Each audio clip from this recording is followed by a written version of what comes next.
Assalamualaikum warahmatullahi wabarakatuh. Perkenalkan, nama saya Mujibur Rahman dari program studi agribisnis Fakultas Pertanian Universitas Islam Jember.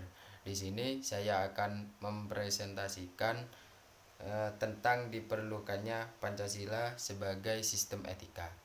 Ada 5 alasan mengapa Pancasila sebagai sistem etika itu diperlukan dalam penyelenggaraan kehidupan bernegara di Indonesia. 1. Dekadensi moral yang melanda kehidupan masyarakat, terutama generasi muda, sehingga membahayakan kelangsungan hidup bernegara. Generasi muda yang tidak mendapat pendidikan karakter yang memadai dihadapkan pada pluralitas nilai yang melanda Indonesia sebagai akibat globalisasi, sehingga mereka kehilangan arah.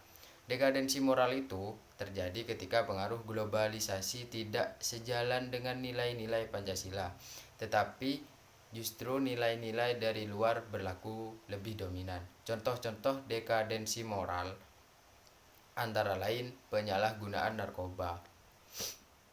Penyalahgunaan narkoba di kalangan remaja masih menjadi ancaman besar bagi bangsa Indonesia. Tidak hanya merusak perkembangan mental secara pribadi, kondisi ini tentunya menyebabkan kerusakan jangka panjang bagi bangsa dan negara Indonesia. Kelompok usia remaja merupakan sosial kapital negara Indonesia. Apabila modal sosial ini sudah tidak mampu berbuat banyak karena pasungan dampak buruk narkoba tersebut, bagaimana mereka akan berpartisipasi dalam menunaikan janji kemerdekaan bangsa dan negara Indonesia? Oleh sebab itu, internalisasi nilai-nilai Pancasila di kalangan remaja dirasa sangat diperlukan agar sikap dan perilaku para remaja senantiasa dijiwai nilai-nilai luhur Pancasila. Yang selanjutnya yaitu kebebasan tanpa batas. Maknanya, meski Indonesia bukan negara agama, tapi by law dan by constitution nilai ajaran agama dijunjung tinggi, bahkan mendasari kehidupan berbangsa dan bernegara. Maka dengan sadar, para pendiri republik melahirkan sila pertama Pancasila tersebut, sehingga jelas kita bukan negara liberal, apalagi menganut kebebasan tanpa batas. Yang selanjutnya yaitu rendahnya rasa hormat kepada orang tua, menipisnya rasa kejujuran, tawuran di kalangan para pelajar. Kesemuanya itu menunjukkan lemahnya tatanan nilai moral dalam kehidupan bangsa Indonesia.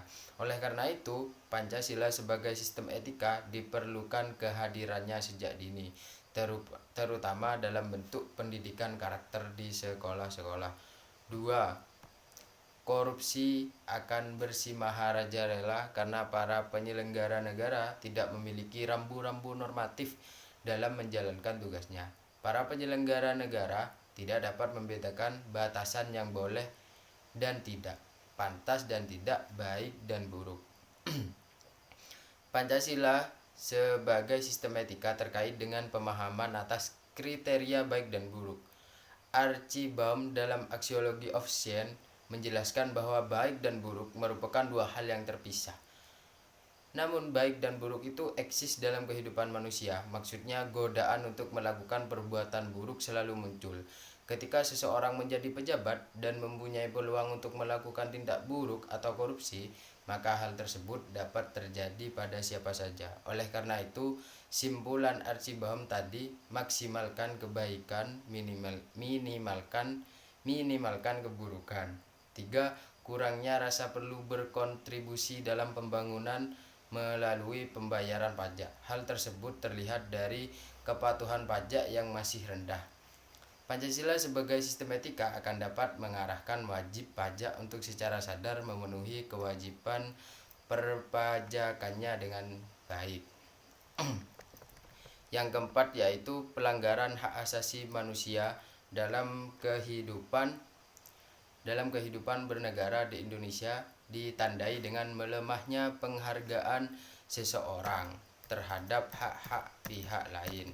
Yang terakhir yaitu kerusakan lingkungan yang berdampak terhadap berbagai aspek kehidupan manusia seperti kesehatan, kelancaran penerbangan, nasib generasi yang akan datang, global warming, perubahan cuaca, dan lain sebagainya.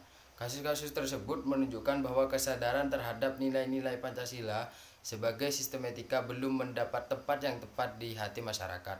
Masyarakat Indonesia dewasa ini cenderung memutuskan tindakan berdasarkan sikap emosional, mau menang sendiri, keuntungan sesaat, tanpa memikirkan dampak yang ditimbulkan dari perbuatannya. Jadi, sekarang di Indonesia itu bukan lagi miskin harta, tetapi miskin normal dan etika. Cukup sekian dari saya. Assalamualaikum warahmatullahi wabarakatuh.